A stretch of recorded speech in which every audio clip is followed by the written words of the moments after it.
Welcome to my YouTube channel Manisha's biochem classes. हम लोग कर रहे थे क्लास 9 की केमिस्ट्री और इसके पहले के दो वीडियोस में हम लोगों ने पढ़ा था अबाउट एटम। एटम क्या होता है, एटम का स्ट्रक्चर कैसा होता है, मॉडल्स ऑफ एटम किसने दिया था और किस तरह से दिया था। तो अबाउट एटम, उसका स्ट्रक्चर, इलेक्ट्रॉन, प्रोटॉन, न्यूट्रॉन, उन सब के बारे में हम लोगों ने पढ़ रखा है।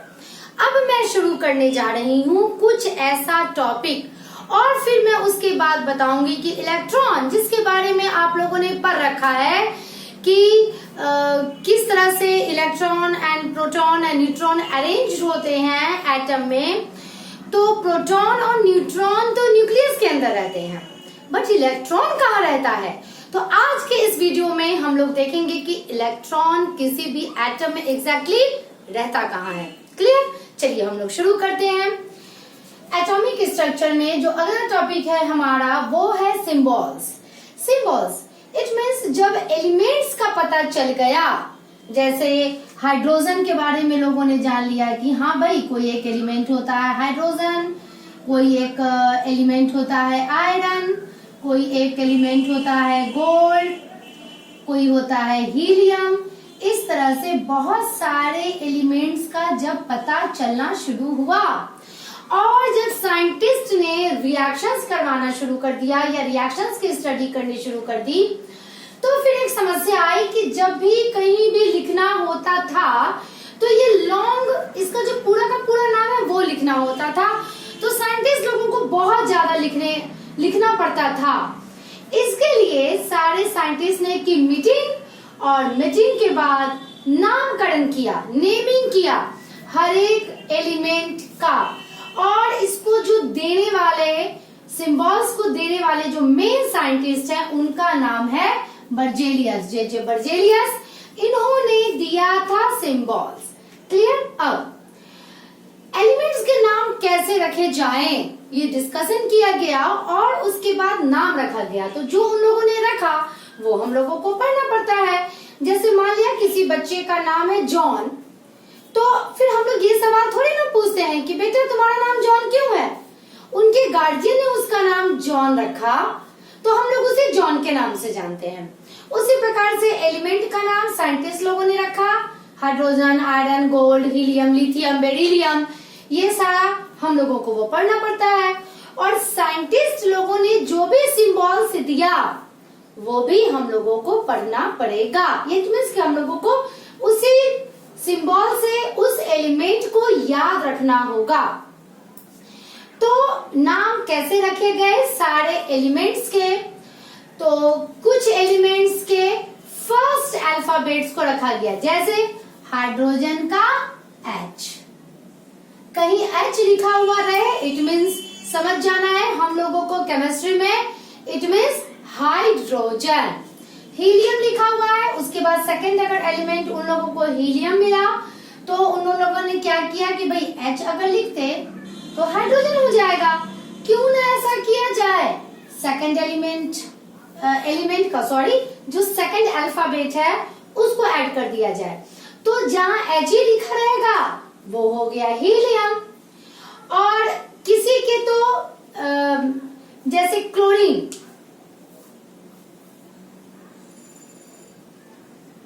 इसका first letter and third letter लिखा गया। तो इस तरह से साइंटिस्ट ने या तो फर्स्ट लेटर लिया, फर्स्ट एंड सेकंड अल्फाबेट्स लिया, फर्स्ट एंड थर्ड अल्फाबेट लिया।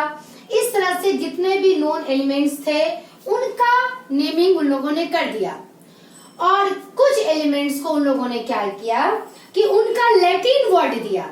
लैटिन, साइंस में आप Greek words and Latin words ये बहुत ज्यादा पढ़ते हैं, क्योंकि ग्रीक एंड लैटिन में जो साइंस का डेवलपमेंट हुआ था वो उस समय बहुत ज्यादा हुआ था। तो लैटिन वर्ड दिया गया। जैसे आयरन का लैटिन वर्ड दिया गया फेरम, FERRUM, और फेरम से इसका सिंबल लिखा गया Fe। क्लियर? गोल्ड का ऑरम, AURUM, ऑरम, और इसका सिंबल हो गया AU। तो इस तरह से जितने भी एलिमेंट्स थे उनका सिंबल दिया गया। मैं जो नोट्स डालूंगी इस वीडियो के साथ, उसमें जितने भी नोन एलिमेंट्स हैं जिनके बारे में आपको ज्यादा पढ़ना है, उसका सिंबल्स दिया जाएगा। नाउ एग्जाम में कभी भी ये क्वेश्चन नहीं पूछा जाता है कि भाई आयरन किस लैटिन वर्ड से लिया गया है। इट मीन्स आपको फेरम याद नहीं करना है, आपको ऑरम याद नहीं करना है, आपको याद क्या करना है, आपको याद करना है कि आयरन का सिंबल है Fe, गोल्ड का सिंबल है Au। तो इन सारे चीजों को देख के हमें क्या पता चलता है, अगर H लिखा रहे it means it is hydrogen. तो सिंबल का डेफिनेशन क्या हो गया, it is short hand representation of the name of an element. किसी एलिमेंट को अगर शॉर्ट फॉर्म हम लोग लिख दें और उसे पहचान जाए कि ये एलिमेंट है, इस रिप्रेजेंटेशन को ही हम लोग सिंबल बोलते हैं ना। तो आखिर एक सिंबल हमें क्या बताता है। एक सिंबल अगर लिखा हुआ है, लेटर सपोज जैसे H लिखा हुआ है, आपको क्या पता चलेगा भाई, it is name of element बताता है, नेम ऑफ एलिमेंट ये बताता है। इट मीन्स अगर सिंबल किसी का लिखा हुआ है, जैसे H लिखा हुआ है, आपको क्या पता चल रहा है, इट इज हाइड्रोजन। भाई ये हाइड्रोजन एलिमेंट है, उसका नाम पता चल गया। साथ में ये सिंबल और क्या बताता है आपको, ये सिंबल बताता है one atom of that element, उस एलिमेंट का एक एटम बताता है। इट मीन्स अगर कहीं ये H लिखा हुआ है या कहीं Fe लिखा हुआ है, तो आप ये समझ जाइएगा one atom of iron, one atom of hydrogen and so on. उसके बाद ये सिंबल क्या बताता है, इट मीन्स अगर H लिखा है या Au या Fe कुछ भी इस तरह का लिखा हुआ है, तो वो क्या बताता है, ये बताता है इसका ग्राम एटॉमिक मास। ये ग्राम एटॉमिक मास भी आप लोग को इसी वीडियो सीरीज में पढ़ना है। ये एटम एंड मॉलिक्यूल्स का टॉपिक है और मैं इसी वीडियो सीरीज में आप लोगों को पढ़ाऊंगी, बट फिलहाल अभी इतना, it means mass of an atom. अभी आप इतना ही समझ लीजिए कि किसी भी एटम का मास ग्राम में है, वही उसका ग्राम एटॉमिक मास कहलाता है। और ये सिंबल क्या बताता है, सिंबल एक और बताता है, क्या बताता है, it means number of element, it means mole, mole बताता है। इट मीन्स अगर H कहीं लिखा हुआ है, it shows 6.022 into 10 to the power 23 atom, यानी कि इतना एटम है इस जगह पर मोल। ये मोल भी आप लोगों को इसी चैप्टर में, इसी वीडियो सीरीज में पढ़ाया जाएगा। तो सिंबल ये चार चीज बताते हैं। तो सिंबल क्या हुआ, short hand representation of name of element, it is given bye Berzelius. और ये सारे सिंबल्स हैं, नोट्स में बहुत सारे सिंबल्स डाले हुए हैं।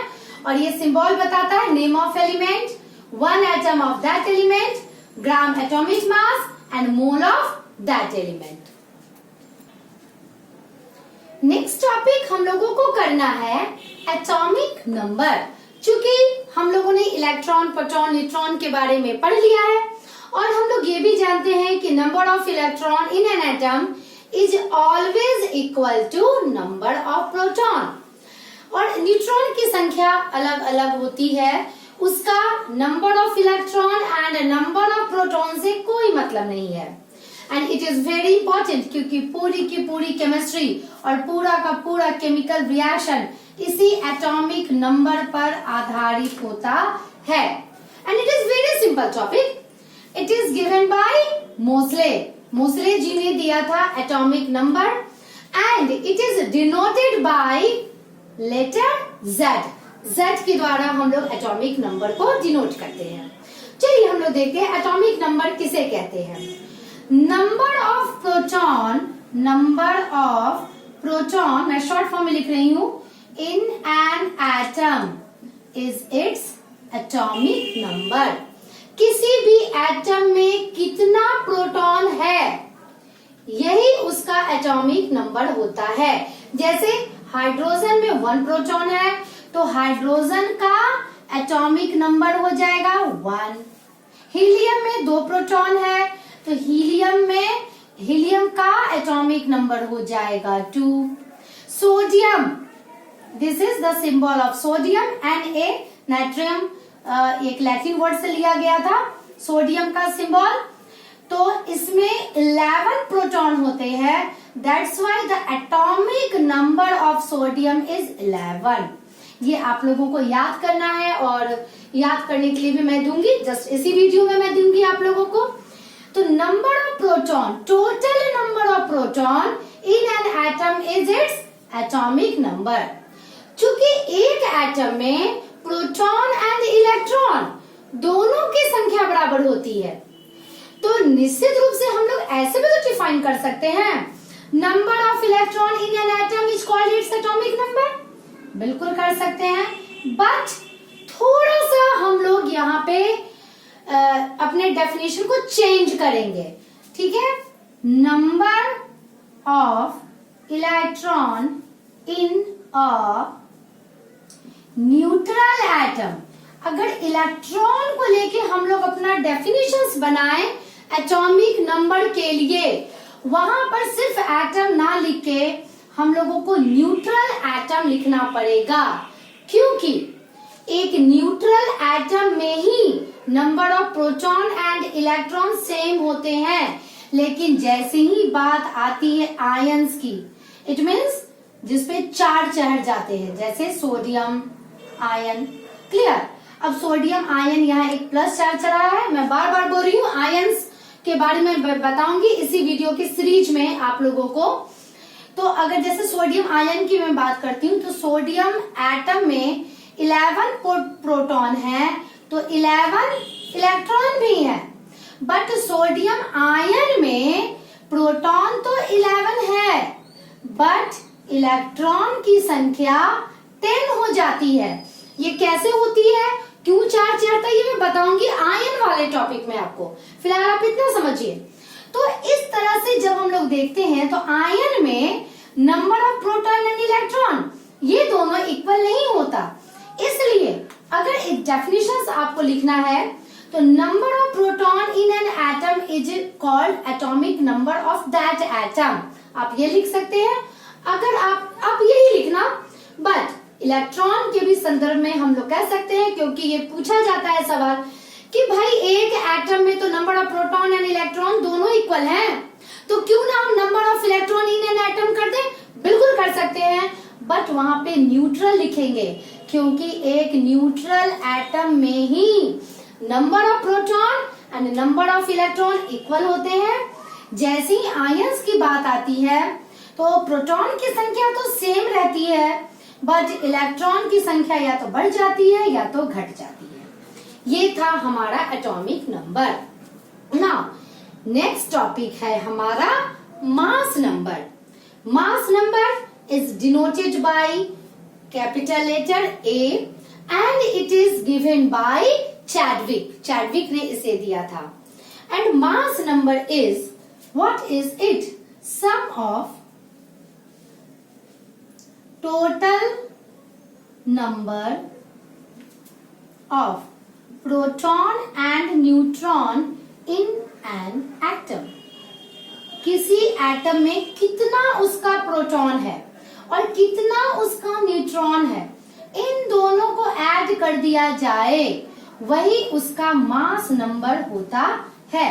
Clear? Sum of total number of proton and neutron in an atom is called its mass number। It means यहाँ हम लोग किसकी बात कर रहे हैं? न्यूक्लियन की बात कर रहे हैं। न्यूक्लियन क्या था? Total proton and neutron, the particles, the subatomic particles which is present in the nucleus, it's called nucleon। तो वो subatomic particles जो nucleus of an atom में रहते हैं, वो क्या है? Proton and neutron. इन दोनों को ऐड कर देंगे तो हमारा बन जाएगा मास नंबर। अब देखिए किस तरह से atomic number and mass number दोनों आपस में रिलेटेड होंगे।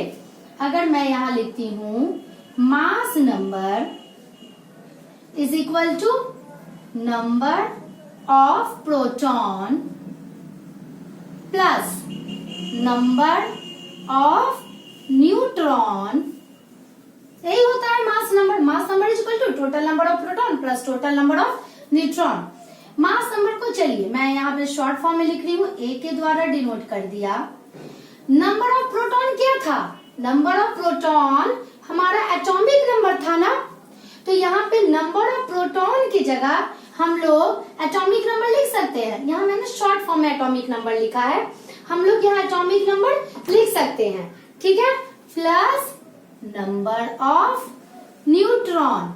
तो ये रिलेशनशिप होता है मास नंबर में एंड एटॉमिक नंबर में।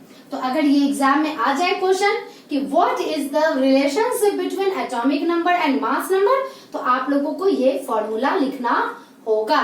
साथ में ऐसे बहुत सारे क्वेश्चंस आते हैं जिसमें नंबर ऑफ प्रोटॉन दिया हुआ रहेगा, इसका मास नंबर दिया हुआ रहेगा और आपको नंबर ऑफ न्यूट्रॉन्स निकालने लगेंगे।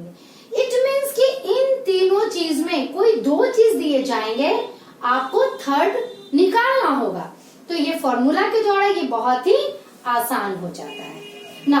हम लोगों ने एटॉमिक नंबर समझ लिया, मास नंबर समझ लिया और सिंबल्स के बारे में भी समझ लिया।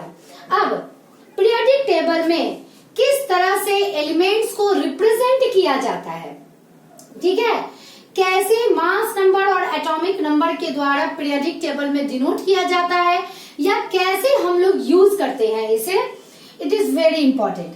लेट अस सपोज अगर मैं बात करती हूँ हाइड्रोजन की, या मान लिया लेट अस सपोज, चलिए कोई मैं एलिमेंट नहीं लेती, let us suppose there is an element X, कोई एक एलिमेंट है एक्स, ठीक है, इसका अपना मास नंबर भी होता होगा, इसका अपना एटॉमिक नंबर भी होता होगा, ठीक है। एटॉमिक नंबर हमेशा नीचे लिखा जाता है और मास नंबर हमेशा ऊपर की ओर लिखा जाता है। या तो आपका राइट हैंड साइड लिखा जाएगा या तो आपका लेफ्ट हैंड साइड लिखा जाएगा, कुछ इस प्रकार से। दोनों ही सही है, राइट हैंड साइड लिखा रहे या लेफ्ट हैंड साइड लिखा रहे, दोनों ही हमारा सही है। एज फॉर एग्जाम्पल मैं बताती हूं, सोडियम का एटॉमिक नंबर होता है 11। ये इस तरह से 11 हम लोग छोटा सा नीचे लिखेंगे, पहले सिंबल लिखेंगे, नीचे छोटा सा 11 लिखेंगे और इसका मास नंबर होता है 23, तो हम लोग ऊपर में 23 लिखेंगे। आपको एटॉमिक नंबर तो याद करना है बट मास नंबर आपको याद करने की आवश्यकता नहीं है। तो आई थिंक कि आप लोगों को symbols, atomic number, mass number, ये तीनों टर्म समझ में आ गए होंगे और किस तरह से mass number and atomic number symbol से रिलेटेड होते हैं, कैसे उसे रिप्रेजेंट किया जाता है लिखते समय। तो ये सारे टर्म क्लियर हो गए होंगे। अब मैं आती हूँ इम्पोर्टेंट टॉपिक पर, arrangement of electron in an atom. Arrangement of electron in an atom, अपने लास्ट वीडियो में हम लोगों ने ये तो समझ लिया था, मैं बेसिक बता रही हूँ फिर से इस वीडियो में, कि बीच में न्यूक्लियस है और इस न्यूक्लियस में जितने भी प्रोटॉन हैं और जितने भी न्यूट्रॉन हैं वो एक जगह कॉन्सेंट्रेटेड रहते हैं एंड इलेक्ट्रॉन अलग अलग सर्कुलर ऑर्बिट पर सराउंड रिवॉल्व करता है अराउंड द न्यूक्लियस। मान लिया ये एक इलेक्ट्रॉन है, ये इलेक्ट्रॉन है, ये इलेक्ट्रॉन है और हमने शेल का भी नाम यानी ऑर्बिट का भी नाम पढ़ा था। This is K, this is L, this is M। यहाँ पे K की संख्या थी 1, L की 2, M की 3, इस तरह से। ये मैंने लास्ट वीडियो में आप लोगों को इसके बारे में बताया था।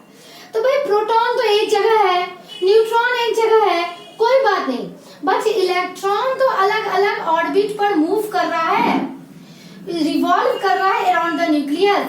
तो किस ऑर्बिट में कितने इलेक्ट्रॉन रहेंगे, इसके लिए बोर ने एंड बरी, इन दोनों साइंटिस्ट ने मिलकर कुछ रूल दिया और उसी रूल के आधार पर वो डिस्ट्रीब्यूटेड रहते हैं।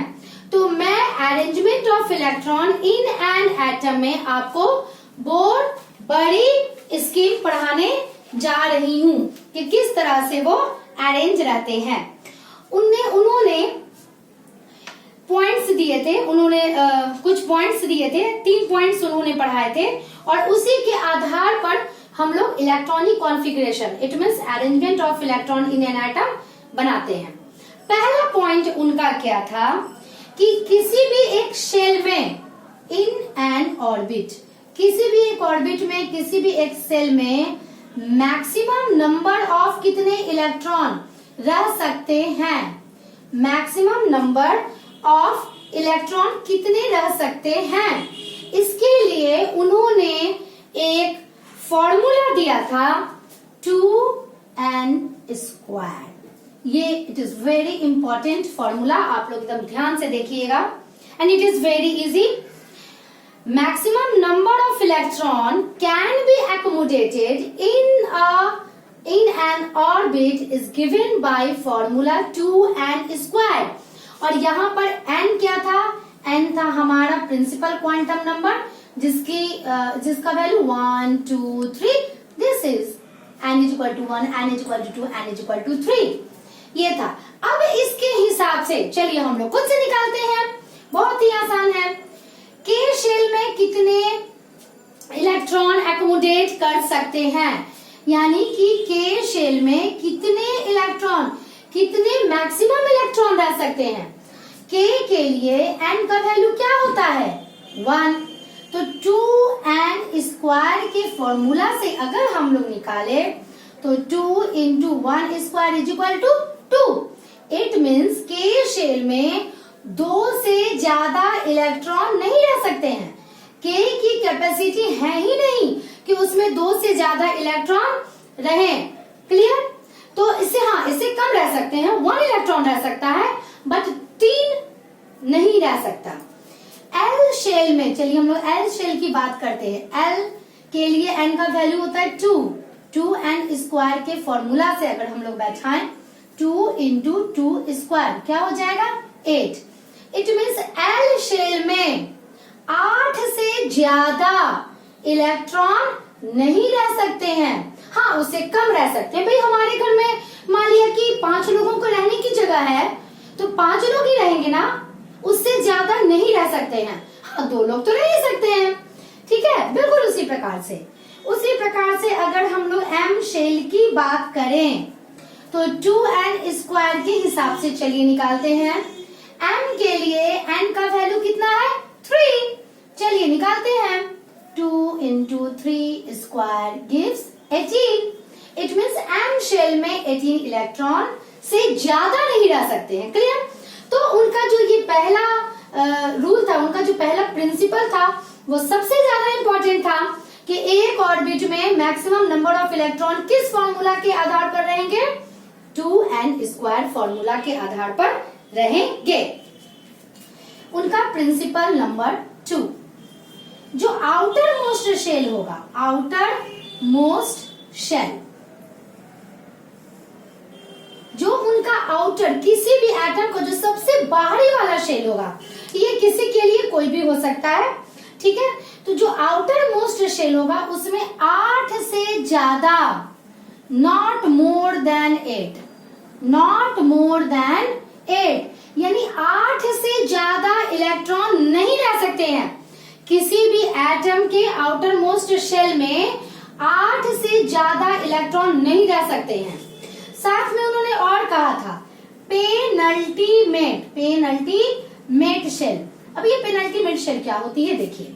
लेट अस सपोज ये किसी एटम का स्ट्रक्चर है, ठीक है। इसमें मान लिया 3 शेल है, चलिए एम भी मैं ड्रॉ कर देती हूँ। 3 शेल है। आउटर मोस्ट शेल कौन हुए, जो सबसे बाहरी वाला है, this is outer most shell, जिसे वैलेंस शेल भी कहा जाता है। नाम ध्यान दीजिएगा, आउटर मोस्ट शेल जिसे वैलेंस शेल भी कहा जाता है। इसमें 8 से ज्यादा इलेक्ट्रॉन नहीं रह सकते हैं।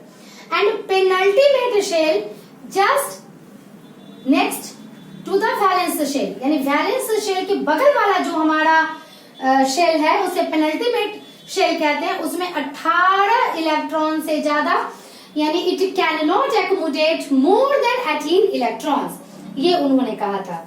उनका थर्ड था कि जब हम लोग इलेक्ट्रॉनिक कॉन्फ़िगरेशन लिखते हैं, यानी कि जब हम लोग फिलिंग ऑफ इलेक्ट्रॉन करते हैं, तो it is not necessary that one level is filled completely filled before the electron filled at higher energy cell. Let us suppose, जैसे मान लिया K है, L है, M है, हमारे पास मान लिया कितने मालूम है, मान लिया ना 15 इलेक्ट्रॉन है हमारे पास, ठीक है।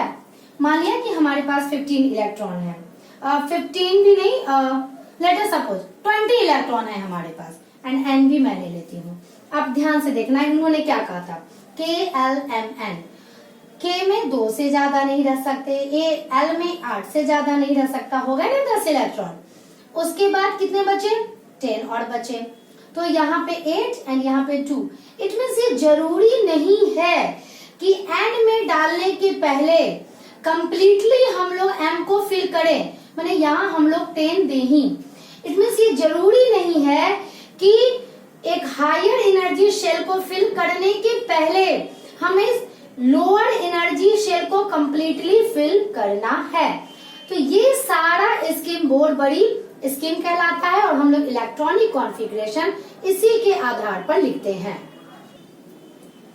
अब बोर बड़ी प्रिंसिपल के आधार पर हम लोग पढ़ेंगे electronic configuration, valence electron and valency, and पूरा केमिकल इक्वेशन, पूरा केमिकल रिएक्शन, पूरी केमिस्ट्री आपके इसी तीनों पर आधारित होती है और ये आपको समझना भी जरूरी है और याद करना भी जरूरी है। चलिए पार्ट बाय पार्ट हम लोग पढ़ते हैं।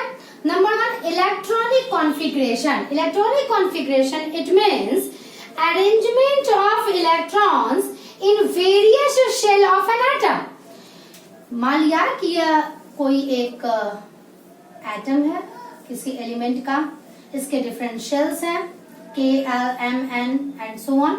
लेट अस सपोज इसका एटॉमिक नंबर, अब आप लोग एटॉमिक नंबर समझ रहे होंगे, नंबर ऑफ प्रोटॉन और number of electron in N neutral atom. Now तो ये एक न्यूट्रल एटम है, इस पे कोई चार्ज नहीं है, इसके अपने नंबर ऑफ प्रोटॉन एंड अपने नंबर ऑफ इलेक्ट्रॉन है। लेट अस सपोज इसके पास है 8 इलेक्ट्रॉन। लेट अस सपोज इसके पास 1 इलेक्ट्रॉन है, तो ये 8 इलेक्ट्रॉन इसके अलग अलग शेल में किस तरह से अरेंज्ड होंगे, यही होता है इलेक्ट्रॉनिक कॉन्फ़िगरेशन, जो कि बोर बड़ी प्रिंसिपल पे आधारित होता है। और जो अभी हम लोगों ने पढ़ा, क्या पढ़ा, जैसे K शेल में सिर्फ 2 इलेक्ट्रॉन रह सकते हैं, तो मैं इस डॉट से इलेक्ट्रॉन्स आप लोगों को दिखा रही हूँ। L में कितने हो सकते हैं, L में 8 हो सकते हैं, 8 से कम तो हो सकते हैं, 8 से ज्यादा नहीं हो सकते हैं। तो 2 इलेक्ट्रॉन तो K में चले गए, बाकी कितने बचे, 6 इलेक्ट्रॉन्स इट हैज, तो 6 इलेक्ट्रॉन 1 2 3 4 5 एंड 6। तो किस तरह से इलेक्ट्रॉन डिफरेंट शेल्स में अरेंज्ड है, इसी अरेंजमेंट को हम लोग कहते हैं electronic configuration. Once again I repeat, the arrangement of electrons in the different shell of an atom is known as electronic configuration. Now the second one is valence electron किसे कहते हैं।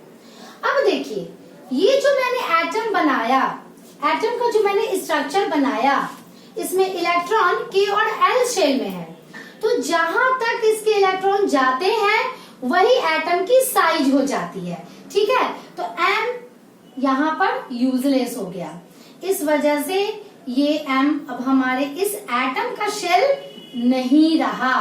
बिल्कुल उसी प्रकार से जिस तरह से हमारे सोलर सिस्टम में जहां तक प्लैनेट्स हैं वहां तक हमारा सोलर सिस्टम का साइज है, प्लैनेट्स खत्म, हमारा सोलर सिस्टम का साइज खत्म, क्लियर। तो उसी तरह से एक एटम में जहां तक इलेक्ट्रॉन्स अरेंज्ड होते हैं वो उस एटम का साइज होता है।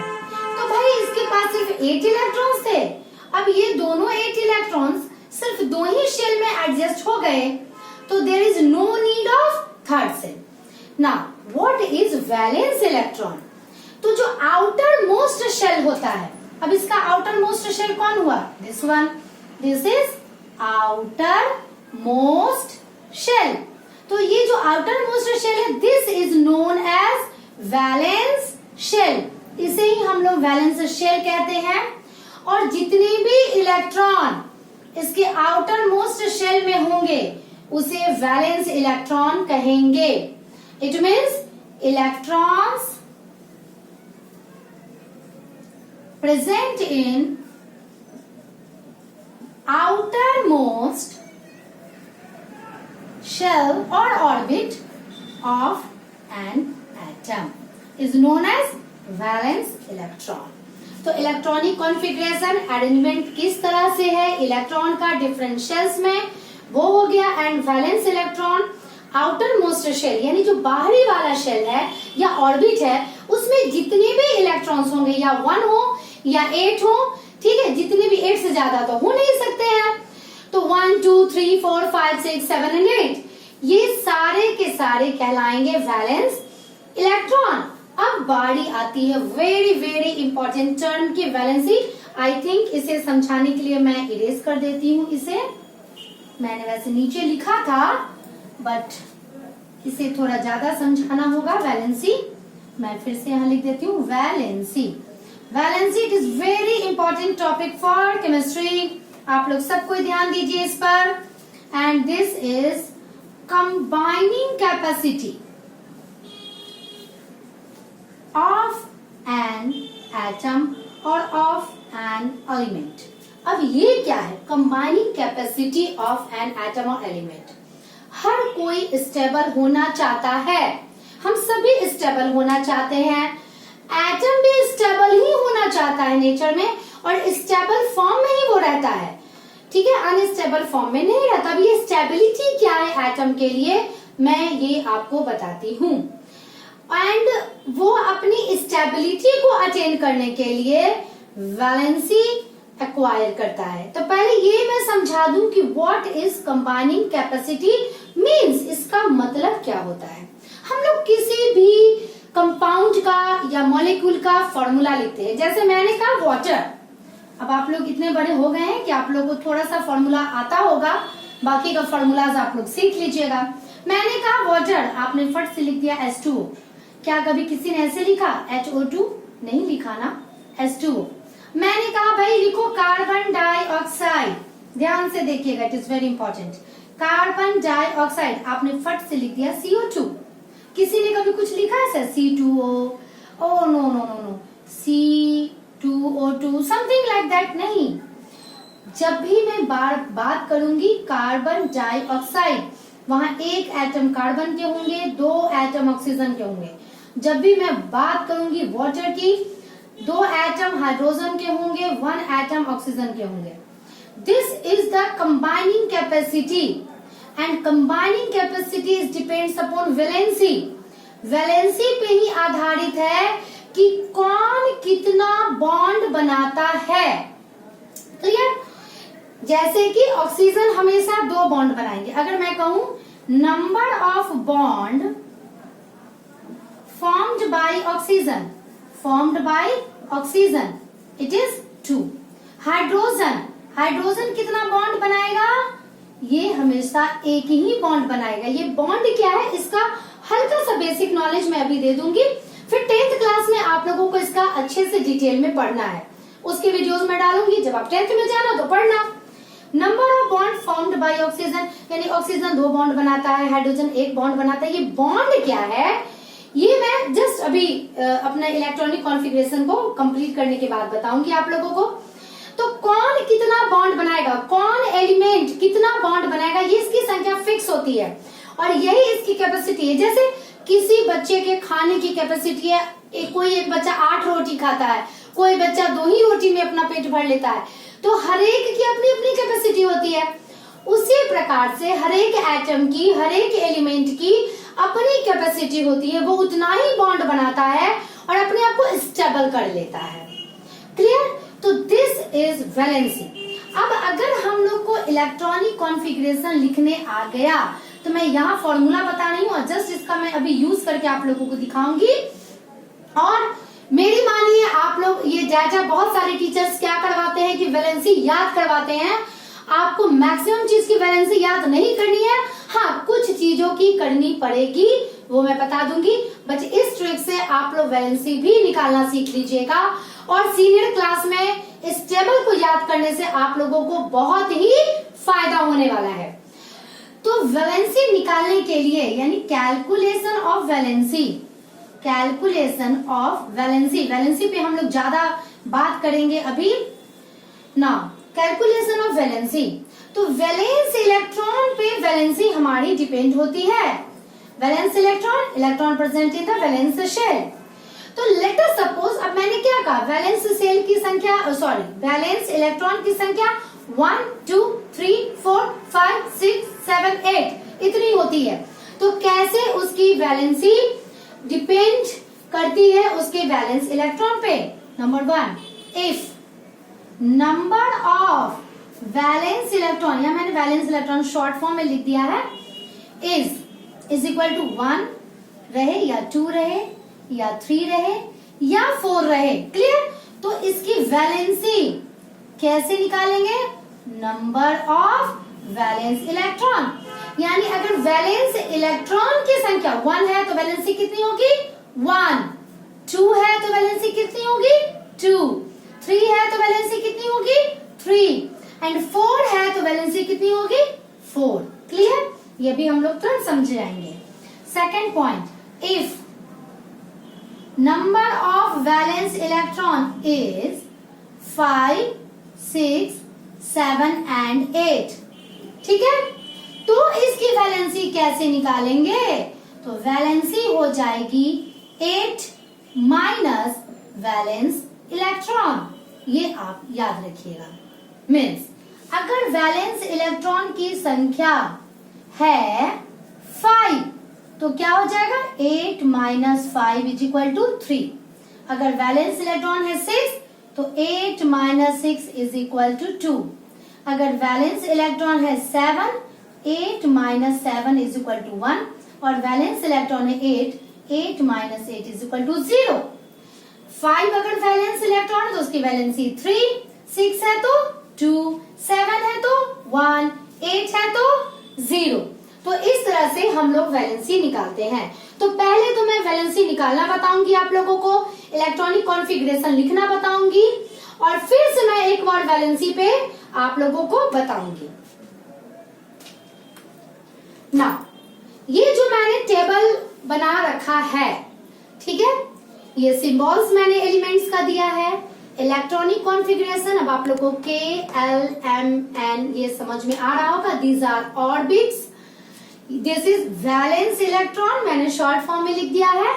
And here we have to calculate valency. Clear? चलिए हम लोग यहाँ ध्यान देते हैं। आप लोग का सबसे पहला होमवर्क क्या होना चाहिए, ये सीरियल वाइज जो लिखा हुआ है ये एटॉमिक नंबर के हिसाब से लिखा हुआ है और एटॉमिक नंबर भी मैं यहाँ लिख के बताऊंगी।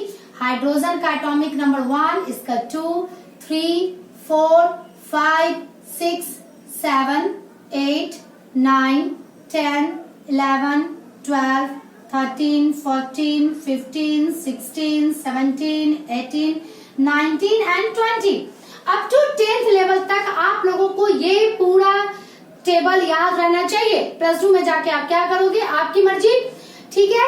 ये इतना आप लोग सभी को याद रहना चाहिए और ये सीरियल वाइज आप लोगों को याद रहना चाहिए। सबसे पहला होमवर्क आपको ये सीरियल वाइज याद होना चाहिए। इस तरह से hydrogen, helium, lithium, beryllium, boron, carbon, nitrogen, oxygen, fluorine, neon, sodium, magnesium, aluminium, silicon, phosphorus, sulphur, chlorine, argon, potassium and calcium. और याद करने के लिए भी आप लोग अगर इसे उंगली पे, अपनी उंगलियों पे गिन के करते हैं, इट इज वेरी गुड। वो आपके फ्यूचर के लिए बहुत ही अच्छा हो जाएगा, आपका कमांड हो जाएगा इस पूरे पे। वो मैं बता रही हूँ इस प्रकार से, जैसे जनरल बच्चे क्या करते हैं, एक उंगली पे कितना गिनते हैं, 1 2 3, वैसे मैं 4 गिनती हूँ, 1 2 3 4, ताकि एक ही 5 उंगलियों में ही मेरा 20 आ जाए। बट आपकी मर्जी, आप कैसे बचपन से गिनते आ रहे हैं, 1 2 3 4 5 6 7 8 9 10 11 12 13 14 15, आप लोग ऐसे ही गिनते हैं। चलिए, जब आप गिनिएगा, ठीक है, आप इस तरह से करके देखिए, आपको याद हो जाएगा। Hydrogen, helium, lithium, beryllium, boron, carbon, nitrogen, oxygen, fluorine, neon, sodium, magnesium, इस तरह से आप 20 तक आप याद कीजिए। आप ठीक है, उंगली पे गिनिए, नहीं गिनिए, ये आपकी मर्जी, बट वो आपके लिए सही तरीका है याद करने का। मैं याद करने का भी तरीका बता रही हूँ। पहला होमवर्क, आपको 20 तक ये सीरियल वाइज याद हो जाना चाहिए। अब आपने याद कर लिया, चलिए वेरी गुड। अब हम लोग आते हैं इलेक्ट्रॉनिक कॉन्फ़िगरेशन। इलेक्ट्रॉनिक कॉन्फ़िगरेशन क्या था? Arrangement of electron in different shells of an atom. Hydrogen के पास कितने इलेक्ट्रॉन हैं? यहाँ पे मैंने सारे न्यूट्रल ही लिए हैं, यहाँ आयन की बात मैं नहीं कर रही हूँ। हाइड्रोजन के पास इसका एटॉमिक नंबर चूंकि 1 है, तो कितने इलेक्ट्रॉन है? 1। के शेल में कितने इलेक्ट्रॉन जा सकते हैं? इसकी कैपेसिटी कितनी है? चलिए मैं लिख देती हूँ अभी, चूंकि आप लोगों का नया नया है। 2। इसमें कितने जा सकते हैं? 8। इसमें कितने जा सकते हैं? 18। और इसमें कितने जा सकते हैं? 32। ठीक है, ये 2n² के फॉर्मूला के आधार पर हमने लिख लिया। चूंकि इसके पास एक ही इलेक्ट्रॉन है, तो कहाँ जाएंगे? के शेल में ही जाएंगे। पहले इनर शेल्स भरे जाते हैं, देन फिर आफ्टर जो हायर एनर्जी शेल्स होते हैं वो भरे जाते हैं। हीलियम में कितने इलेक्ट्रॉन है? 2। कहाँ जाएंगे भाई? पूरी कैपेसिटी 2 के पास है, तो के में ही जाएंगे। लिथियम में कितने इलेक्ट्रॉन है? 3। 2 के कितना रख सकता है? 2 इलेक्ट्रॉन। तो 2 इलेक्ट्रॉन तो यहाँ चले गए, बचे कितने? 1। तो एक कहाँ गया? इसके बगल वाले शेल में। बिल्कुल उसी प्रकार से 2 यहाँ चले आए, बचा कितना? 4 में से 2 गया, कितना बचा? 2। इस तरह से हम लोग लिखेंगे। आप खुद से लिखिएगा, ठीक है, खुद से लिखिएगा तो आपको फायदा होगा।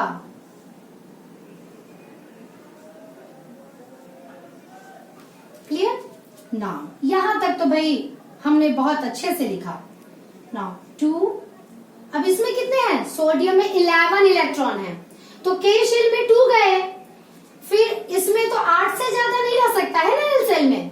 बचे कितने? 2 + 8 10 हो गए, बचे कितना? 1। ठीक है, उस तरह से 2 और 8 10 हो गए, बचा कितना? 2। और इसी तरह से हम लोग फिर से लिखेंगे।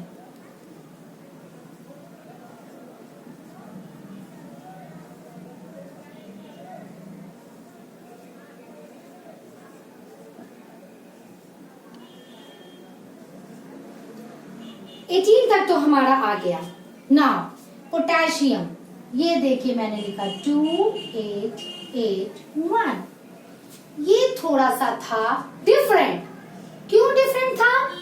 एम शेल में जब 18 इलेक्ट्रॉन्स रह सकते हैं, एम शेल में जब 18 इलेक्ट्रॉन्स रह सकते हैं, तो यहाँ मैंने 9 क्यों नहीं लिखा? 9 तो लिख सकते थे ना। यहाँ मैंने 8 और 1 क्यों किया? क्लियर? ये सवाल उठता है यहाँ। देखिए क्यों नहीं लिखा। अगर मैं एम सेल में 9 इलेक्ट्रॉन लिख देती इस तरह से, क्योंकि इसकी कैपेसिटी तो 18 इलेक्ट्रॉन की है, अगर 9 इलेक्ट्रॉन लिख देती कोई दिक्कत नहीं। बट बोर बड़ी प्रिंसिपल के आधार पर वैलेंस इलेक्ट्रॉन, अब चूंकि सबसे लास्ट वाला इलेक्ट्रॉन तो मेरा यही है, तो वैलेंस इलेक्ट्रॉन ये हो गया। तो वैलेंस इलेक्ट्रॉन की संख्या हमेशा 8 ही हो सकती है, 8 से ज्यादा नहीं हो सकती है, कम हो सकती है। इस वजह से यहाँ 9 नहीं लिखा गया और इस वजह से यहाँ 2 8 8 1 2 8 8 2। तो ये है हमारा electronic configuration of first 20 elements. ये आप लोग पहले से याद कीजिएगा, इलेक्ट्रॉनिक कॉन्फ़िगरेशन लिखिएगा ना। अब हम लोग वैलेंस इलेक्ट्रॉन की बात करते हैं।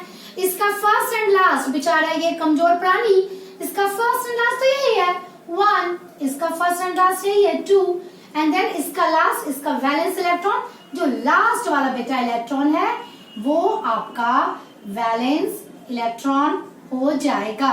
जो भी हमारा लास्ट वाला इलेक्ट्रॉन है वो हमारा वैलेंस इलेक्ट्रॉन हो जाएगा 1 और 2। ये वैलेंस इलेक्ट्रॉन। अब बारी आई वैलेंसी की, तो मैंने क्या कहा था? अगर वैलेंस इलेक्ट्रॉन की संख्या 1 है, 2 है, 3 है एंड 4 है, तो उसका वैलेंसी भी 1 2 3 एंड 4 होगा। चलिए ठीक है, लिखते हैं वैलेंसी इसकी 1, बट हीलियम की ये थोड़ा स्पेशल, मैं जस्ट अभी बताऊंगी कि ऐसा क्यों मैंने लिखा, इसकी वैलेंसी यहाँ 0 हो जाएगी। ठीक है, ये आप लोग ध्यान दीजिएगा, क्यों मैं जस्ट अभी आपको बताती हूँ। फिर उसके बाद हमारे रूल के हिसाब से आएगा 1 2 3 4 5 हो जाएगा, तो क्या होगा 3, देन फिर व्हाट 2 1 0 वंस अगेन 1 2, अगर वैलेंस इलेक्ट्रॉन है तो 2, 3 है तो 3, 4 है तो 4, 5 है तो 8 - 5 इज इक्वल टू 3 2 1 0 1 2। तो इस तरह से आप लोगों को वैलेंसी याद करनी है। मैं ट्रिक बताऊं आप लोगों को, अगर आपने हाइड्रोजन हीलियम ये अपनी उंगलियों पे याद करके, अगर अपनी उंगलियों पे आप लोग, और मैं अगर बोलूं कि आपकी उंगलियों के हिसाब से, मेरी उंगलियों के हिसाब से नहीं, भाई बताओ हीलियम कहाँ है, लेटर सपोज मैं छोटा ही ले रही हूँ, हीलियम कहाँ है, आपने कहा यहाँ, ठीक है, दूसरे नंबर पे आया, भाई हीलियम स्पेशल केस है। ठीक है, hydrogen helium lithium beryllium boron carbon nitrogen oxygen fluorine, इस तरह से अगर आपने याद कर लिया है इस पूरे सिंबल्स को, तो वैलेंसी देखिए, वैलेंसी का ट्रिक भी यहाँ आ गया। आपको तो एक पूरा इलेक्ट्रॉनिक कॉन्फ़िगरेशन लिखना है, वैलेंस इलेक्ट्रॉन की भी आपको जानकारी चाहिए, वैलेंसी तो चाहिए ही, लेकिन जब मॉलिक्यूलर फॉर्मूला बताऊंगी तो वहां पे इतने लंबे की जरूरत नहीं पड़ेगी, आपको तुरंत वैलेंसी याद कर लेना होगा। याद कर लीजिएगा तो आप इजीली उसे सॉल्व कर सकते हैं। अब देखिए, आपने hydrogen helium lithium beryllium boron carbon nitrogen oxygen आपने ऐसे याद कर लिया।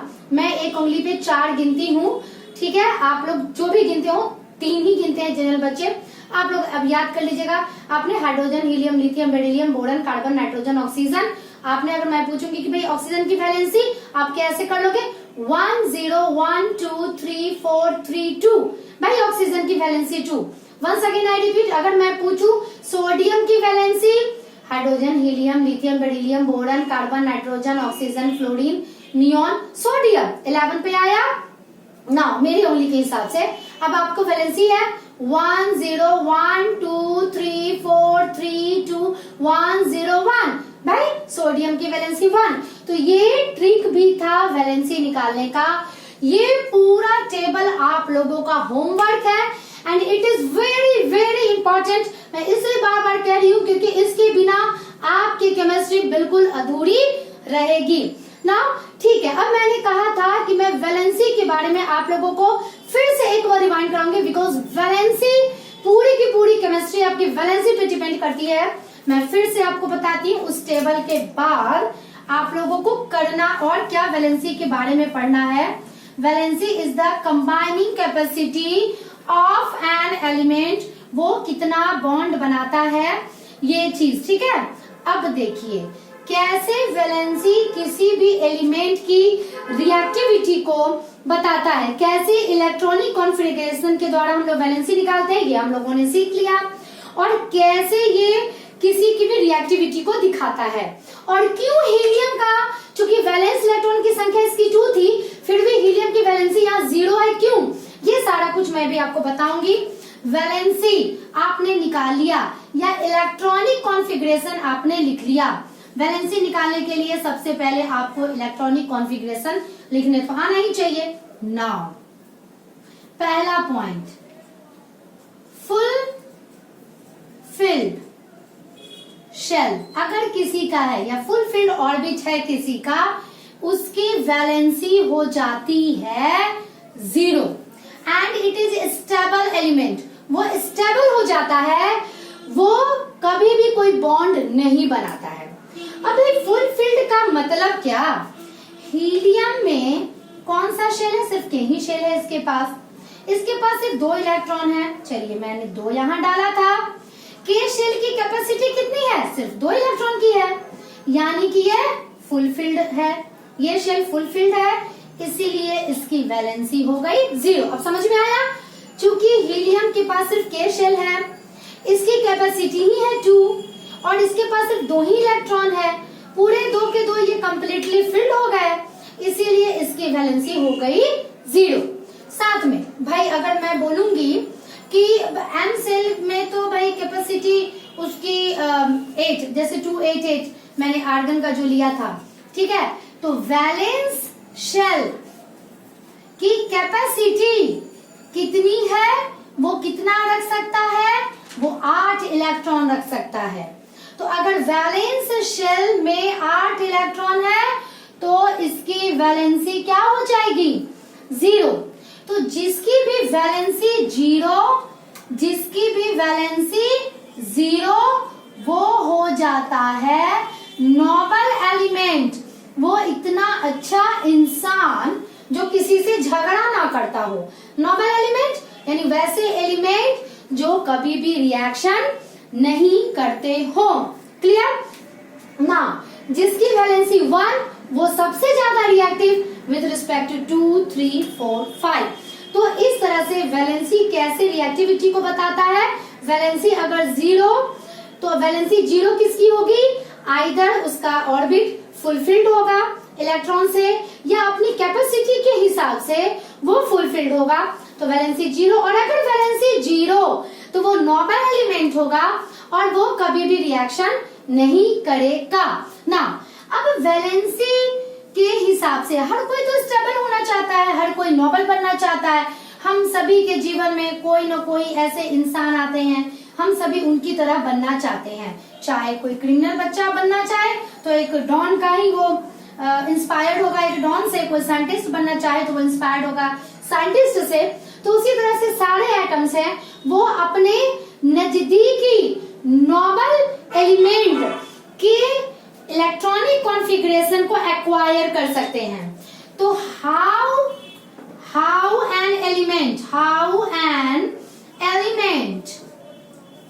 एक्वायर या डू बॉन्डिंग, क्यों वो बॉन्डिंग बनाते हैं, ठीक है, नोबल कॉन्फ़िगरेशन।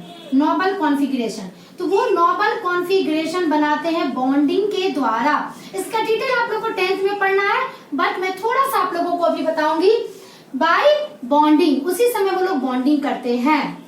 और इस प्रकार से जैसे नंबर 1 वो किस तरह से करते हैं, आइदर बाय गेनिंग इलेक्ट्रॉन, या तो वो इलेक्ट्रॉन को गेन करते हैं, और बाय लूजिंग इलेक्ट्रॉन। इसका मैं एक एग्जांपल देती हूँ, आप लोग ध्यान से देखिए। सोडियम, इसके पास 11 है यानी 2, 8, 1। क्लियर। सोडियम के जस्ट बगल में, चलिए हम लोग यहाँ देख रहे हैं थोड़ा सा, सोडियम के बगल वाला जो नोबल गैस कॉन्फ़िगरेशन है, 8 वैलेंस इलेक्ट्रॉन है, इसकी वैलेंसी 0 है। सोडियम के जस्ट बगल में कौन है भाई, नियॉन। उसका इलेक्ट्रॉनिक कॉन्फ़िगरेशन कितना है, 2 and 8। चलिए मैं छोटा सा यहाँ लिख देती हूँ, 2 and 8। ठीक है, ये इसका नजदीकी, ये इससे इंस्पायर्ड है भाई, वैसे ही एक्वायर करना चाहता है।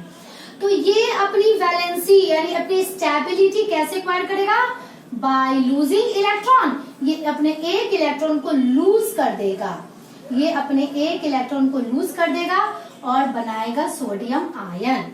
ठीक है, ये एक इलेक्ट्रॉन को लूज कर देगा। चलिए हम लोग बात करते हैं अब क्लोरीन की।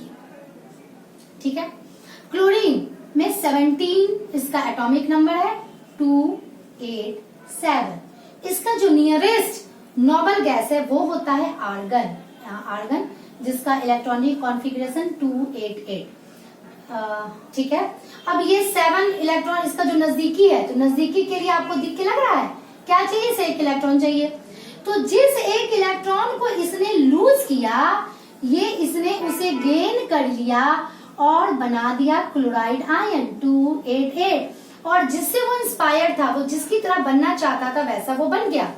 It means stability by gaining electron और बाय लूजिंग इलेक्ट्रॉन, इन दोनों ने एक्वायर कर दिया।